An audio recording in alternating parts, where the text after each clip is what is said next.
사랑하는 여러분, 한 주간도 잘 보내셨습니까? 많은 변화가 진행되고 있는 이 세계의 상황들인 것을 우리는 볼 수 있습니다. 우리가 하나님 앞에 나와서 예배드리는 이 놀라운 축복을 누릴 수 있다고 하는 것은 우리들에게 주어진 하나의 특권이지요. 예배당에 가서 예배를 드릴 수 있는 것도 특권이고 온라인을 통해서 예배를 드릴 수 있는 것도 특권입니다. 이 지구촌에는 수많은 사람들이 예배를 드리고 싶어도 드리지 못하는 그러한 현실이 놓여 있는 곳이 너무나도 많이 있습니다. 오늘도 예배 드리러 오신 여러분들에게 또 이런 말씀을 드림으로 인해서 정말 오늘도 예배 드리는 이 자체가 얼마나 큰 은혜고 축복인가 하는 것을 다시 한번 생각해 보면서 감사하면서 예배 드리는 시간이 되기를 소망해 봅니다. 오늘도 예배 드릴 때에 주님께서 여러분과 함께 하시고 여러분들을 터치하시고 또 여러분들을 축복하는 귀한 시간이 되기를 소망합니다. 기도하시겠습니다. 우리 하나님 감사합니다. 이 귀한 시간, 이 지구촌 곳곳에서 수많은 백성들이 아직도 예배드리고 싶어도 예배를 자유롭게 드리지 못하는 어려움 가운데 있을지라도 오늘 우리는 주님 앞에 나와 예배드릴 수 있는 은혜 주심을 감사합니다. 오늘도 온라인을 통해서 주님을 만나는 하나님의 사람들이 있습니다. 주님 앞에 이 놀라운 특권을 누리고 있음에 다시 한번 감사하며 드려지는 소중한 시간 되게 하옵소서. 우리 예배를 받으시옵소서. 예수님 이름으로 기도드립니다. 아멘.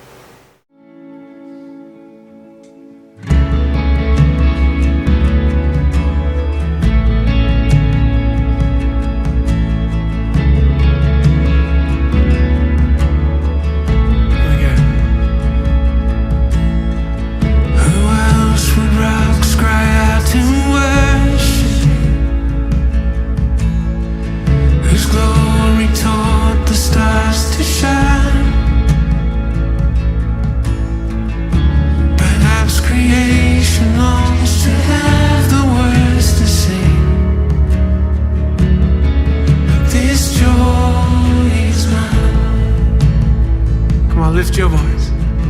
With 1,000 hallelujahs, we magnify your name. You alone deserve the glory, the honor and the praise.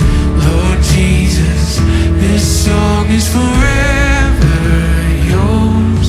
1,000 hallelujahs and 1,000 more.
You alone deserve the glory, the honor and the praise. Lord Jesus, this song is forever yours. 1,000 hallelujahs, 1,000 more.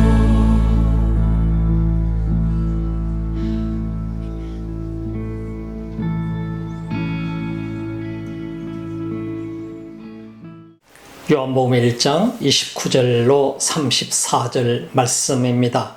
이튿날 요한이 예수께서 자기에게 나오심을 보고 가로되 보라 세상 죄를 지고 가는 하나님의 어린 양이로다. 내가 전에 말하기를 내 뒤에 오는 사람이 있는데 나보다 앞선 것은 그가 나보다 먼저 계심이라 한 것이 이 사람을 가리킴이라. 나도 그를 알지 못하였으나 내가 와서 물로 세례를 주는 것은 그를 이스라엘에게 나타내려 함이라 하니라.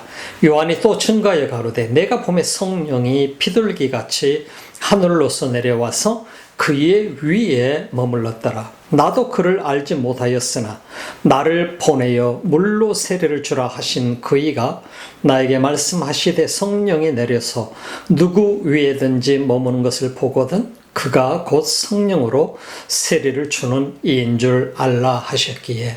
인간이 살아가면서 가장 필요로 하는 것들이 무엇일까? 참 많은 것들이 있죠. 여러분들은 어떻게 대답하실 수 있겠습니까? 많은 것들이 우리 인간이 살아가는 데 있어서는 필요합니다. 의식주가 가장 큰 문제겠죠. 또한 건강의 문제겠죠. 건강해야 내가 생존할 수 있는 것이고 건강하지 못하다고 한다면 우리는 참 보이지 않는 고통을 어느 누구도 이 세상에서 알아주지 못하지만 나 홀로 겪는 그 아픔을 겪어야만 되기도 하는 경우가 많이 있죠. 우리가 아팠을 때에 비로소 건강할 때의 삶이 얼마나 큰 축복인가 하는 것을 우리는 느낄 수 있게 되고 또 감사할 수 있게 되는 것입니다.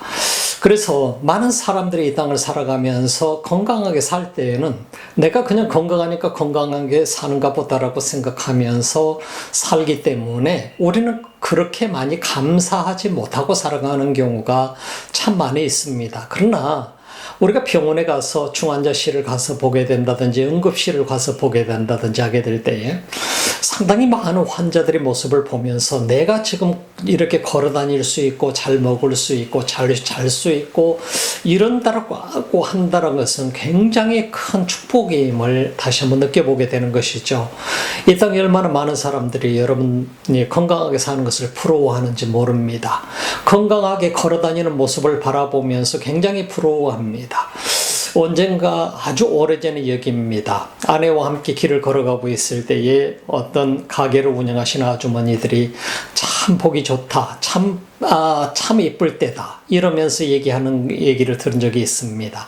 왜냐하면 나이가 들었을 때는 젊은이들을 바라보면 얼굴이 잘생겼느냐 못생겼느냐를 떠나서 모두가 다 예뻐 보이는 것이죠. 그래서 참 그것은 건강하다는 것이고 그것은 젊다는 것이고 그 젊다는 그 자체는 아름답다고 하는 것을 얘기하기도 하는 것입니다. 우리가 살아가면서 이 땅에서 많은 사람들이 필요로 하는 것이 다 다르지만 그러나 우리 인간은 결국은 죽음을 두려워하는 존재가 되어버린 것을 우리는 볼 수 있습니다. 이 세상에 죽음이 두렵지 않는 사람들이 얼마나 있을까 하는 생각을 해보죠. 크리스천이라고 해서 죽음이 두렵지 않을까요? 크리스천들에게 지금 내일 당장에 오늘 하루만 당신 삶 속에 남아있다고 한다면 얼마나 많은 사람들이 기쁘고 감사해서 춤을 추면서 나는 내일이면 천국에 갈 수 있겠다. 그야말로 기쁨으로 여러분들이 댄스를 하면서 그날을 기다릴 수 있겠나요? 아마 쉽지 않을 것 같아요. 많은 사람들이 죽음은 두려워합니다. 예수를 믿으면서 나는 구원받은 사람이어도 천국에 갈 수 있음에도 불구하고 죽기 싫어합니다. 왜 그렇습니까? 죽음이라고 하는 것은 우리 인간이 가장 싫어하는 하나의 우리 삶 속에 다가오는 운명이기 때문인 것입니다. 어떤 사람도 지금 빨리 이 세상을 떠나고 싶다는 사람은 진실로 드문 것입니다. 그래서 나이가 많이 드신 분들이 누구든지 나 빨리 죽고 싶다 하는 거 그야말로 인간이 가지고 있는 가장 기본적인 거짓말 중에 하나라고 하는 것이죠. 그래서 인간은 누구든지 삶에 대한 욕망을 가지고 살아갑니다. 그러나 삶 이후의 문제에 대해서 많은 사람들이 갈등을 하면서 기다리기도 합니다. 과연 이 세상을 내가 끝나게 됐을 때에 나라고 하는 삶의 존재가 끝나버릴 것인가? 동물처럼 썩어서 한 줌의 흙이 되는 걸로 끝나버릴 것인가? 아니면 그야말로 천국과 지옥이 저 뒤에 있을 것인가 하는 이런 문제가 우리 속에 다가오는 하나의 과제죠. 그래서 많은 철학자들은 오래전부터 인간은 죽음이 두려워서 바로 종교를 만들었다고 하는 주장을 펼치게 됩니다. 우리 인간이 어쩌면 실제로 죽음이 두려워서 종교를 만들었을지도 모르겠습니다. 아마 그런 종교는 종교인 것입니다. 그래서 죽음을 피하기 위해서, 그 죽음이 두렵기 때문에 위로받기 위해서, 죽음이 두렵기 때문에 그 죽음을 피하기 위해서 종교를 가지고 있는 것이 많은 인간들의 모습이기도 합니다. 그러나 진정한 구원의 문제, 그 죽음이 두렵다고 한다면 죽음 뒤에 있는 구원의 세계의 문제에 대해서는 많은 사람들이 어떤 관점을 가질까요? 그래서 우리는 옛날부터 극락에 갔다, 불교를 믿는 사람들은 세상을 떠나게 되면 극락에 갈 것이다. 그래서 저승사자가 오게 될 것이다. 우리 그런 들어보니까 그런 노래도 한국에 노래가 있더군요. 60대여서 저 세상에서 날 부르러 오거든. 70대에서 날 부르러 오거든. 80대에서 90대에서 100살이 되어서 날 부르러 오거든. 그런 노래들이 있는 것을 보면서 우리 인간이라고 하는 존재가 이 세상을 떠날 것은 우리가 알고 있지만은, 그러나 저 세상에서 우리를 부르게 될 때 과연 누가 기쁨으로 갈 수 있을 것인가? 그것은 하나님의 과제가 아닌가 싶습니다. 그래서 인간은 죽음이 두려워서 종교를 만들었다는 말이 틀린 말은 아니죠. 그럼 우리 기독교를 가르쳐서 저는 종교가 아니라고 얘기하고, 많은 사람들도 기독교는 종교가 아니라고 얘기를 합니다. 많은 이 땅에 있는 불신자들의 세계에서는 기독교는 종교라고 얘기하죠. 그리고 학교에서 여러분들이 그 설문조사를 하는 것에도 종교가 무엇이냐면 기독교라고 당연히 쓸 수밖에 없습니다. 왜냐하면 기독교라고 있는 난이 있기 때문인 것입니다. 그래서 우리 자신들이 생각할 때 정말 기독교가 종교일까? 저는 그렇게 보지 않습니다. 기독교는 종교가 아니라, 종교는 사람이 죽음이 두려워서 만들었던 그런 존재가 종교라고 한다면, 기독교는 그런 죽음이 두려워서 만든 종교가 아니라 하나님께서 인간을 구원하시기 위해서 만든 유일한 길이 바로 이 기독교라고 하는 것입니다. 오늘날 수많은 사람들이 기독교를 욕하는 경우도 있는데, 그것은 믿는 사람들이 잘 못 믿어서 그런 것이죠. 지도자들이 잘 못해서 그런 것이죠. 저도 역시 한 사람, 지도자의 한 사람입니다만은 정말 죄송할 뿐이죠.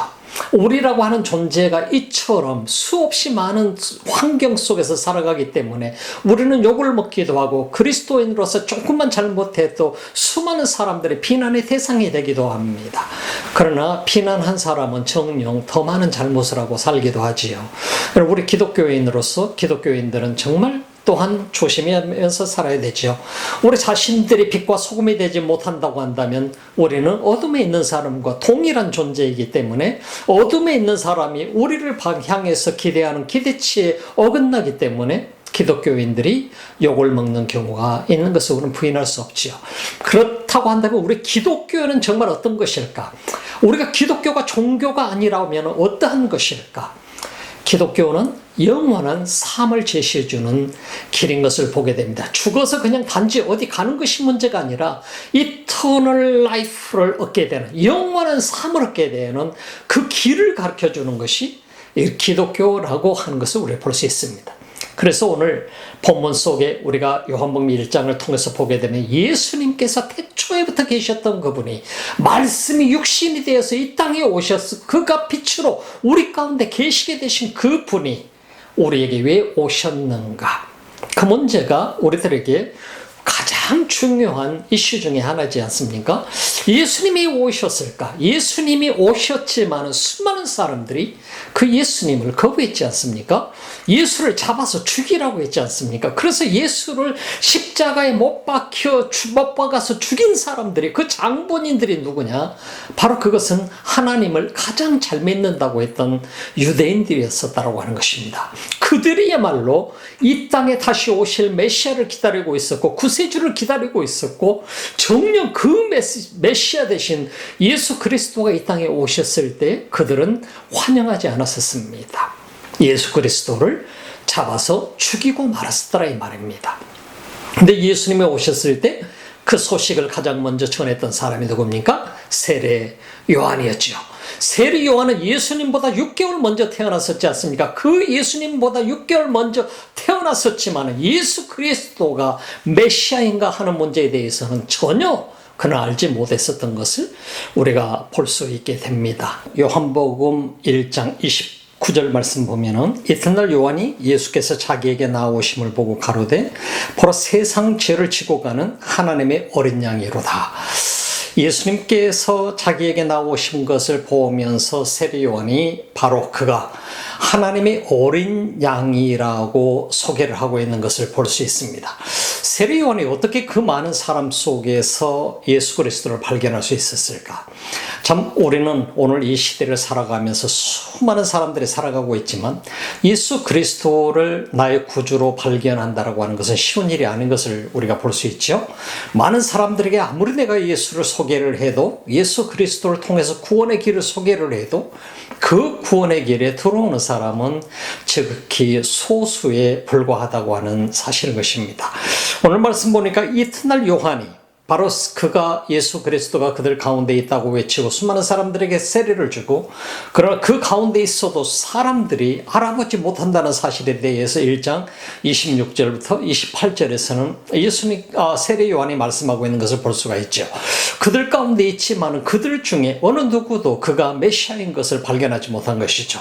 이미 예수 그리스도는 이스라엘 땅에 오셨었고 그들과 함께 오고 계셨었고 헤롯은 그를 없애기 위해서 2살 이하의 아이들을 모두 죽여버렸지만은 그렇지만 예수 그리스도는 성령의 인도하심을 따라서 피신을 해서 다시 헤롯이 죽고 나서 돌아오게 된 것이죠. 그 예수 그리스도가 그들과 함께 살고 있었고 메시아로서 살고 있었지만 사역을 본격적으로 하지 않고 있었지만 그러나 아무도 그를 알아보지 못했다라고 하는 것입니다. 지금 이 순간에도 예수 그리스도와 함께 그들 가운데 그리스도가 함께하고 있음에도 불구하고 사람들은 발견하지 못하고 있음을 세례 요한은 얘기하고 있는 것을 볼 수 있습니다. 오늘 성경에 보고 나니까 이튿날 예수께서 자기에게 나오심을 보고 가로되 보라 세상 죄를 지고 가는 하나님의 어린 양이로다. 세상 죄를 지고 가는 하나님의 어린 양이로다. 이 말씀을 어떻게 세례 요한이 할 수 있었을까? 참 놀라운 일이지 않나요? 당시의 상황 속에서 세상 죄를 지고 가는 하나님의 어린 양이라는 이 표현을 할 수 있다라고 하는 것은 너무나도 놀라운 일 중에 하나인 것을 볼 수 있습니다. 세상 죄를 지고 가는 하나님의 어린 양, 어디에서 이 말씀이 왔을까요? 출애굽기 12장 3절 말씀에서 붙어서 보게 되면 이스라엘 백성들이 이집트에서 그들이 그 엄청난 종살이에서 400년의 종살이 속에서 벗어나서 그들이 가나안 땅으로 오기 되기 전날 그 전날 밤에 일어났던 사건이죠. 하나님께서 죽음의 사자를 보내서 모든 장자들을 전부 다 애굽 땅에 있는 모든 장자들을 죽을 수밖에 없는 그 저주를 그 땅에 내리게 되지요. 그때 주의 선사가 그에게 주시는 말씀은 모세를 통해서 그들에게 내렸던 명령이 무엇입니까? 어린 양을 잡아서 그 피를 문설주의 모든 이스라엘 백성들과 그들의 종들의 문설주에까지 바르게 되면 그들의 집을 죽음의 사자가 피해갈 것이라고 하는 메시지를 주게 되죠. 그래서 그들은 그것을 순종하게 됩니다. 죽을 수밖에 없는 상황 속에서 저주를 받을 수밖에 없는 상황 속에서 이스라엘 백성들과 그들의 종들까지도 바로 어린 양의 피를 문설주에 바름으로 말미암아 그들이 그 재난으로부터 피하게 되는 것을 우리가 볼 수 있습니다. 죽음으로부터 벗어나게 되고 그들은 구원받게 되는 것을 볼 수가 있죠. 그래서 어린 양의 피는 예수 그리스도를 상징하고 있는 것을 우리가 보게 됩니다. 그래서 오늘 세례 요한은 정확하게 메시아가 어떠한 분인가를 설명해 주고 있습니다. 세상 죄를 지고 가는 하나님의 어린 양이로다. 세상 죄를 지고 가는 죄로 인해서 저주받을 수밖에 없고 죄로 인해서 영원히 멸망받을 수밖에 없는 그런 우리 인간들의 죄를 대신 짊어지고 가는 하나님의 어린 양으로 예수 그리스도가 이 땅에 오셨음을 선포하고 있는 것입니다. 그래서 예수 그리스도는 이 땅에 인간의 힘으로는 불가능한 것, 사람의 능력과 사람의 방법과 사람 스스로 어느 누구도 의인이 될 수가 없는, 온전할 수가 없는 이 현실 속에서 아무리 율법을 지키려고 바리새인들처럼 그야말로 대단한 노력을 하는 것이죠. 바리새인들은 얼마나 위대한 사람들입니까? 그렇게 타락한 사람들 중에서도 열심으로 율법대로 말씀대로 살아보려고 애쓴 사람들이잖아요. 어떻게 보면 오늘날 우리 그리스도인들보다도 훨씬 더 의롭게 사는 사람들이라고 볼 수 있어요. 왜? 하나님의 말씀대로 살려고 율법대로 살려고 열심을 다했던 사람이고 율법을 열심히 공부했을 뿐만 아니라 행동으로 그 율법을 지키려고 노력했어요. 그럼에도 불구하고 자신들이 온전하지 않다는 것을 너무나도 잘 알고 있었고 느끼고 있었던 사람들이었었죠. 어떻게 보면 누구보다도 가장 먼저 구원받아야 될 사람이 바리새인들이라고 볼 수가 있는 것이죠. 그렇지만 바리새인들은 그 입장 속에 서지 않았던 것을 보게 됩니다. 우리가 바리새인이라고 생각하게 될 때 굉장히 나쁜 사람들, 형식주의자들 이렇게만 생각할 수 있지만 한편에서는 바리새인들만큼 우리 그리스도인들이 오늘날 우리가 애쓰고 노력하고 하나님의 말씀대로 살려고 발버둥 친다면 얼마나 우리는 이 세상 가운데 본이 되고 아름다운 참 애가 될 수가 있겠어요. 그럼에도 불구하고 우리가 오늘 이 시대 속에서 바리새인처럼 열심히 살아가는 사람을 찾을 수 있을까? 쉽지 않다라고 하는 것이죠. 그래서 저는 우리가 바리새인들은 참 그 형식주의자 나쁜 사람들 이렇게 얘기할지 모르지만 저는 바리새인들이 대단한 사람들이라고 생각합니다. 그들은 하나님 말씀을 연구하고 말씀대로 살려고 예를 썼던 사람들이 바로 그들이었기 때문인 것입니다. 자, 오늘 성경에 보게 되니까 세상 죄를 지고 가는 하나님의 어린 양, 그를 통하지 않고서는 아무리 우리가 바리새인처럼 열심히 의를 쌓으려고 노력을 하고 말씀대로 살아보려고 애쓸지라도 우리는 결코 온전한 사람일 수 없다라고 하는 것입니다. 인간의 죄 문제를 해결할 길이 없기 때문인 것입니다. 그래서 세례 요한은 예수 그리스도를 가리켜서 그가 세상 죄를 지고 가실 분이다. 바로 그 세상은 누굽니까? 여러분과 저요. 이 세상에 있는 온 인류인 것이죠. 어느 누구든지 그리스도를 바로 나의 구주로 믿는 사람들에게 이 특권을 주시게 되는 것이죠. 그래서 하나님의 어린 양으로 오셔서 그는 유월절의 어린 양처럼 그가 십자가에 못 박혀서 온갖 피와 물을 다 쏟으시고 인류의 죄를 위해서, 우리의 죄를 위해서 십자가에 못 박혀 돌아가신 것이죠. 30절에 보니까 내가 전에 말하기를 내 뒤에 오는 사람이 있는데 나보다 앞선 것은 그가 나보다 먼저 계심이라 한 것이 이 사람을 가리킴이라. 나보다 앞섰다라고 설명을 했었죠. 바로 그것은 세례 요한이 육신적으로 보게 될 때 어느 누구도 이건 이해할 수가 없는 얘기죠. 왜냐하면 세례 요한이 6개월 먼저 예수님보다 태어났기 때문에 세례 요한 자신도 아는 것이죠. 우리가 이 세례 요한과 예수님과의 처음 만남이 언제 진행됐는지 여러분 기억하시나요? 세례 요한이 나도 그를 알지 못했다라고 얘기하고 있습니다. 근데 세례 요한과 예수님과의 만남은 그들이 바로 엘리사벳의 태중에 있을 때 6개월 만에, 그리고 마리아의 태중에 예수님께서 잉태했을 때 바로 그때 그들이 처음으로 만났는데 세례 요한은 엘리사벳의 복중에서 기뻐서 뛰는 그 장면이 성경 속에 등장하게 된 것을 봅니다. 우리 누가복음 3장과 마태복음에서 우리가 보게 되면 바로 그 태중에서 얼마나 기뻤던지 말이죠. 예수님을 그들은 복중에 있을 때 서로 만났었던 존재죠. 그러나 그들 스스로 알지 못했다라고 얘기하고 있습니다. 세례 요한이 내가 전에 말한 내 뒤에 오는 사람이 나보다 앞선 것은 그가 나보다 먼저 계심이라. 바로 요한복음 1장에서 말씀하고 있는 것처럼 서두에서 1장 1절에서 말씀하고 있는 태초에 말씀이 계시니라. 그 말씀이 바로 육신이 되어서 이 땅에 오신 분, 빛으로 우리 가운데 거하신 분, 바로 그분이 예수 그리스도라고 하는 것을 세례 요한은 증명하고 있는 것입니다. 바로 그가 자기보다도 먼저 계셨다라고 하는 것, 예수 그리스도가 곧 삼위일체 하나님이신 것을 증명하고 있는 것을 우리가 볼 수 있죠. 나도 그를 알지 못하였으나 내가 보매 성령이 비둘기같이 하늘로서 내려와서 그의 위에 머물렀더라. 요한이 예수님을 세례를 주게 될 때, 세례를 받은 예수님이 물에서 나오게 될 때 주의 성령이 그 머리에, 우리가 누가복음 3장 속에서 설명해 주고 있죠. 그 머리에 임재하고 있는 모습을 세례 요한은 본 것입니다. 바로 그 모습을 바라보면서 이분이 바로 약속의 바로 주님이시구나 하는 것을, 메시아시구나 하는 것을 깨닫게 된 것이죠. 그래서 나도 알지 못했지만 내가 와서 물로 세례를 주는 것은 그를 이스라엘에게 나타내려 함이라 하니라. 바로 그 성령이 임하신 그 예수 그리스도를 소개하는 것, 메시아를 소개하는 것은, 이것은 자기 자신의 임무가 뭐냐? 이스라엘 사람들에게 이분이 바로 이 땅에 오실 메시아임을 증거하기 위해서 자기 자신이 존재함을 보여주고 있는 것입니다. 그리고 나서 수많은 사람들에게 세례를 베푸는 것은 무슨 세례입니까? 회개의 세례죠.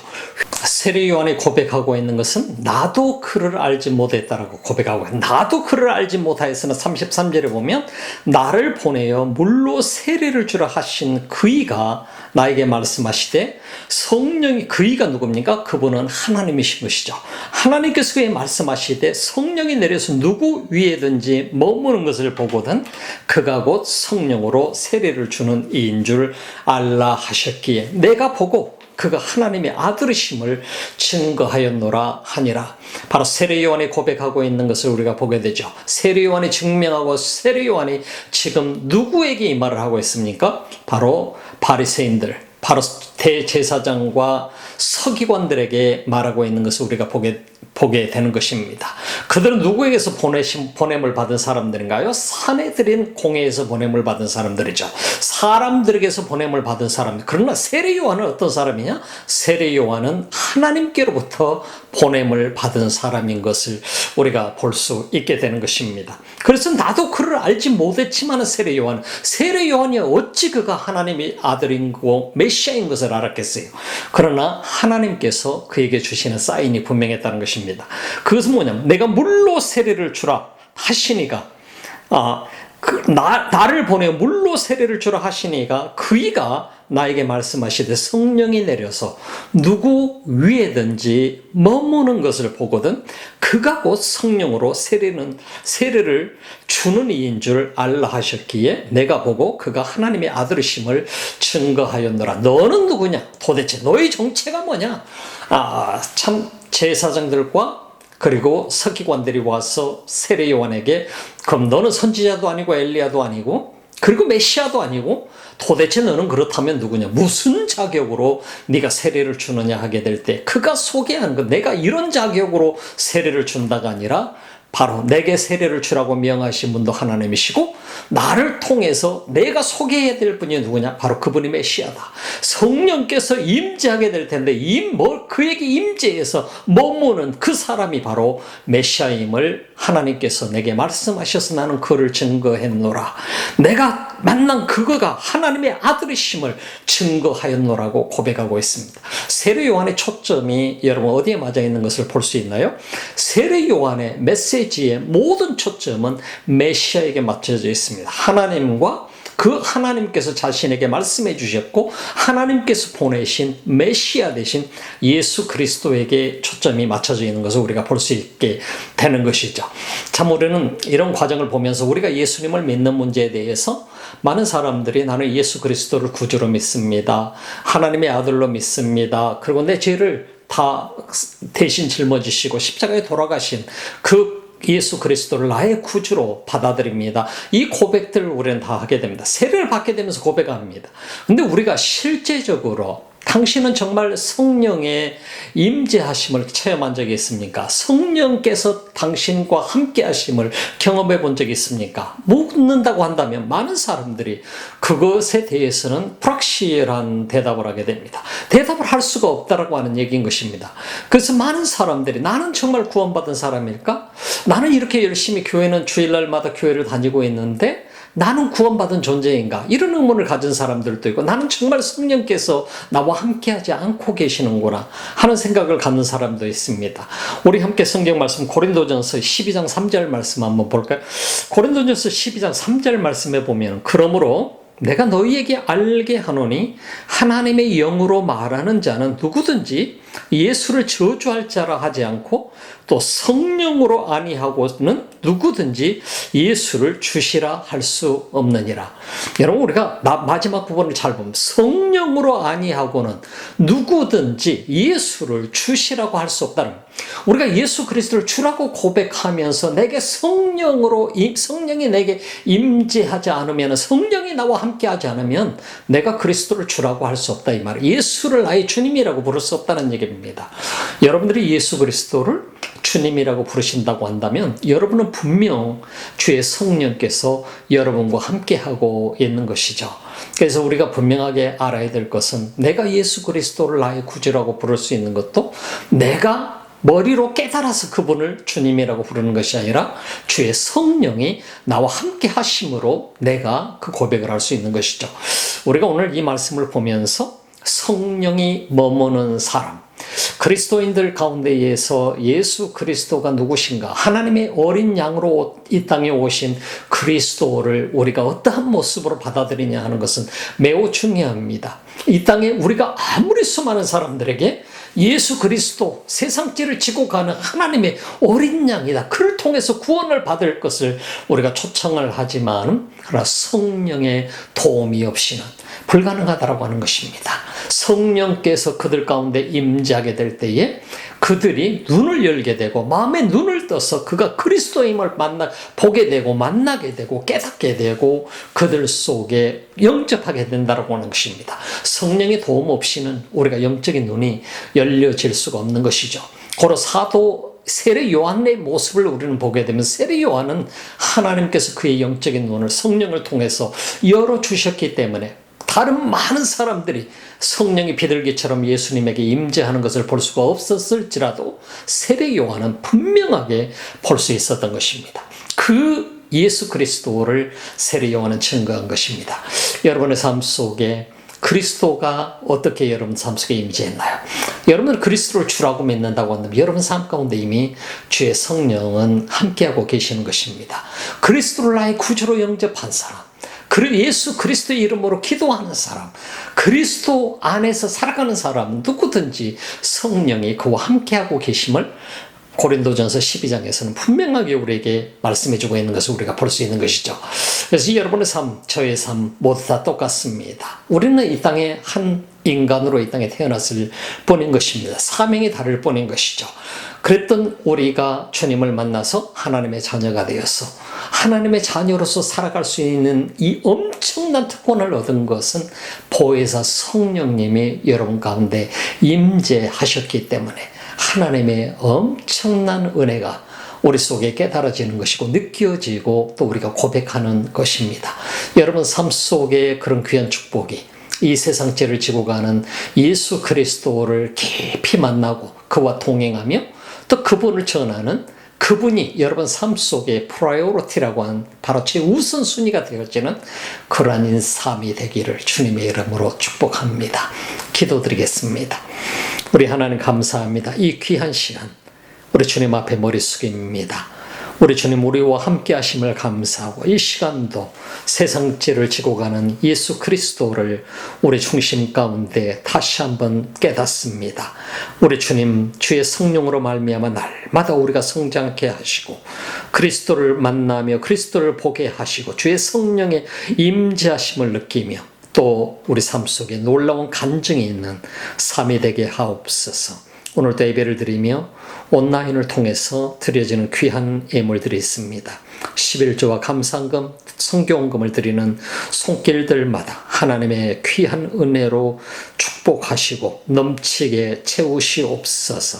이제는 우리 주 예수 그리스도의 은혜와 하나님 우리 아버지 직하신 사랑하심과 성령의 감동 감화 교통하시고 충만하신 은혜가 예수 그리스도를 바라보는 하나님의 사람들 머리 위에 그리고 오늘 또 예배드리는 예배자들 머리 위, 이 지구촌 곳곳에서 예배드리는 민족들 머리 위에 지금부터 영원토록 함께 하시기를 간절히 축원하옵나이다.